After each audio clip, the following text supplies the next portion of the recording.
Welcome to CM TV Telugu. Tadepalligudem శాసనసభ్యులు పొలిశెట్టి శ్రీనివాస్ అసెంబ్లీలో ప్రస్తుతం యూరియా కోసం అవసరమైన ఓటీపీ భూమి యజమానికి రావడంతో కౌలు రైతులు యజమానిపై ఆధారపడాల్సి వస్తోంది. అలాగే కొన్ని ప్రాంతాల్లో ఆర్బీకేల ద్వారా, మరికొన్ని ప్రాంతాల్లో సొసైటీల ద్వారా యూరియా పంపిణీ జరుగుతోంది. ఈ భిన్న విధానాల వల్ల రైతుల్లో గందరగోళం ఏర్పడుతోంది. అందుకే రాష్ట్ర వ్యాప్తంగా ఒకే విధమైన పారదర్శకమైన యూరియా పంపిణీ విధానం అమలు చేయాలని అసెంబ్లీలో ప్రభుత్వాన్ని కోరారు. పంటల మ్యాపింగ్ ఆధారంగా యూరియా అవసరాన్ని ముందుగానే అంచనా వేసి రైతుల అవసరాలకు అనుగుణంగా తగినంత నిల్వలను సిద్ధం చేయాలని సూచించారు.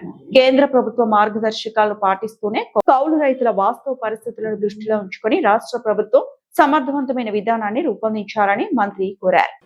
ఇది ఏదైతే ప్రభుత్వం మొన్నటి వరకు గత ప్రభుత్వంలో విచ్చలవిడిగా యూరియాని కానీ దాన్ని దుర్వినియోగం చేశారు.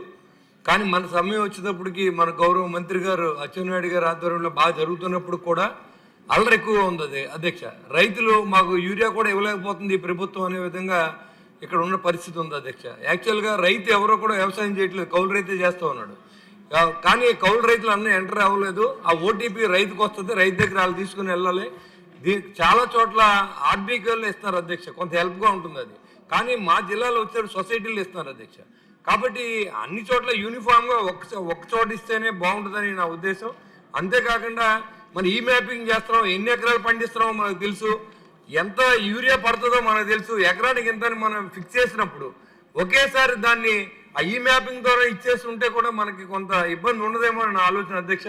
కానీ ఇంకా మరి అంత ఎడ్యుకేషన్ లేదు, ఓటీపీలకు వెళ్ళి కౌలు రైతులు తీసుకునేంత ఎడ్యుకేషన్ లేదు. కానీ కేంద్ర ప్రభుత్వం కూడా కొన్ని గైడ్లైన్స్ ఇచ్చింది అధ్యక్ష.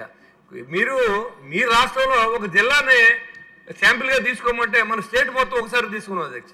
కాబట్టి దాన్ని వైసీపీ నేతలు రైతుని ఏం పట్టించుకున్నప్పుడు కూడా ఇవాళ మనం ఇంత చేసినప్పుడు కూడా మనం మాట పడవలసిన సందర్భం ఉంది. కాబట్టి ఒకసారి మంత్రి గారి దృష్టిలో కింద రైతులు అనే విషయాన్ని నేను సభ ద్వారా తెలియజేస్తాను అధ్యక్ష.